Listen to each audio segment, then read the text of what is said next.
इधर बड़ी खबर मिल रही है लेबनान से, जहां इजराइल की बमबारी जारी है। हिजबुल्लाह के ठिकानों पर अटैक किया गया है। बड़ी खबर यह है कि एक साथ कई जगहों पर टारगेटेड अटैक किए गए हैं। हिजबुल्लाह के ठिकानों को नष्ट कर दिया गया है इजराइल की ओर से। हिजबुल्लाह के कई ऐसे ठिकाने हैं जहां पर हिजबुल्लाह के आतंकी मौजूद थे लेबनान में, और वहीं पर इजराइल ने ड्रोन अटैक किए, बॉम्ब गिराए हैं।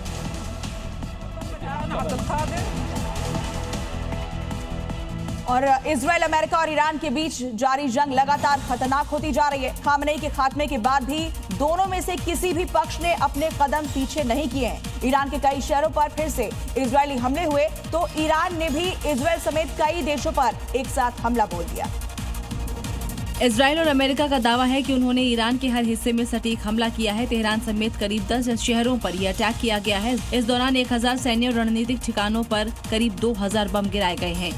ईरान पर जारी इन हमलों को इजराइल ने तब और तेज कर दिया जब ईरान ने इजरायली शहरों पर मिसाइलें दागी, और हुआ भी वही। इजराइल और अमेरिकी फोर्सेज ने पश्चिमी ईरान को दहला कर रख दिया। दरअसल इस युद्ध में अमेरिका ने अपने दैत्य को जगा दिया है। पहले ये डिफेंसिव मोड में इजराइल की रक्षा के लिए तैनात किया गया था, और अब खामेनी की मौत के बाद अमेरिका ने इसे एक्टिव कर दिया।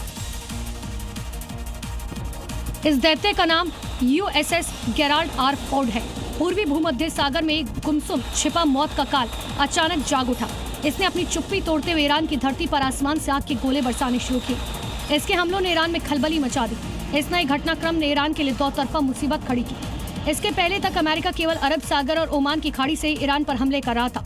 वहां तैनात घातक अमेरिकी aircraft carrier USS Abraham Lincoln लगातार अपने लड़ाकू विमानों से ईरान पर बमबारी कर रहा था।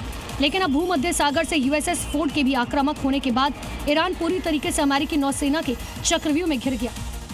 इस बीच बड़ी खबर है, तेहरान पर एयर स्ट्राइक का एक नया वीडियो सामने आया। जेट के कॉकपिट से पहली तस्वीर सामने आई है। 5 जेट ने 600 से ज्यादा बॉम्ब गिराए हैं। यह आंकड़ा अपने आप में हैरान करने वाला है। 5 जेट ने ईरान की राजधानी तेहरान पर 600 से ज्यादा बम गिराए। इजरायली जेट ने तेहरान पर बम वर्षा की है।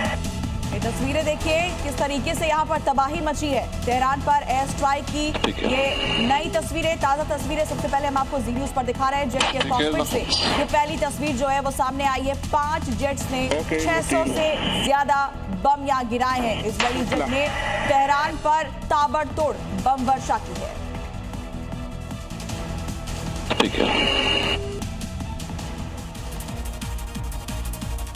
ईरान के खिलाफ अमेरिका और इजराइल के हमले के साथ ही दुनिया भर में वर्ल्ड वॉर 3 ट्रेंड करने लगा था, क्योंकि ये युद्ध सिर्फ 3 देशों के बीच नहीं था। ईरान ने 9 और देशों पर हमला किया था, फिर इसमें लेबनान की एंट्री हो गई, और अब तो नेटो ने भी ईरान के खिलाफ जंग में उतरने का संकेत देना शुरू कर दिया है।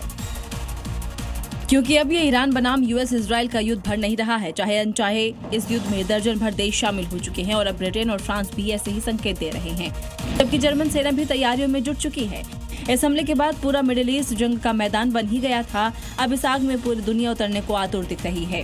अब तक इस युद्ध में ईरान, इजराइल और अमेरिका के अलावा UAE, Saudi Arab, Qatar, Kuwait, Jordan, Bahrain, Iraq, Syria चाहे अनचाहे शामिल हो ही गए हैं। लेबनान की एंट्री के कुल 12 देश वॉर जोन में आ गए हैं। अगर ब्रिटेन और नाटो कूदते हैं तो यकीन मानिए रूस और चीन भी इससे दूर नहीं रह पाएंगे। अमेरिका, इजराइल और ईरान के बीच छिड़े युद्ध में अब हिजबुल्लाह की एंट्री हो गई है। हिजबुल्लाह के इजराइल पर लगातार अटैक हो रहे हैं, और उसे नाकाम करने के लिए इजराइल ने पहली बार उस हथियार का इस्तेमाल किया जिसके जरिए हिजबुल्लाह के ड्रोन को हवा में ही तबाह कर दिया गया। और ऐसा करने के लिए इजराइल ने ना तो रॉकेट लॉन्च किया और ना ही किसी तरह का ड्रोन या मिसाइल, बल्कि उसने इस्तेमाल किया अपने सबसे ताकतवर laser air defence system iron beam, जिसकी मदद से आज लेबनान से हिजबुल्लाह के ड्रोन को हवा में ही इंटरसेप्ट कर तबाह कर दिया गया, जिसका वीडियो भी सामने आया है। वीडियो में देखिए कैसे इजराइल के आसमान में अब हिजबुल्लाह का दागा ड्रोन घुसा तो आयरन बीम एक्टिव हुआ और लेजर के जरिए वो हवा में ही फट गया। और युद्ध में शायद इतिहास में पहली बार लेजर डिफेंस का इस्तेमाल किया गया है। आयरन बीम इजराइल का एक एडवांस्ड एयर डिफेंस सिस्टम है जो high energy laser weapon system पर बेस्ड है।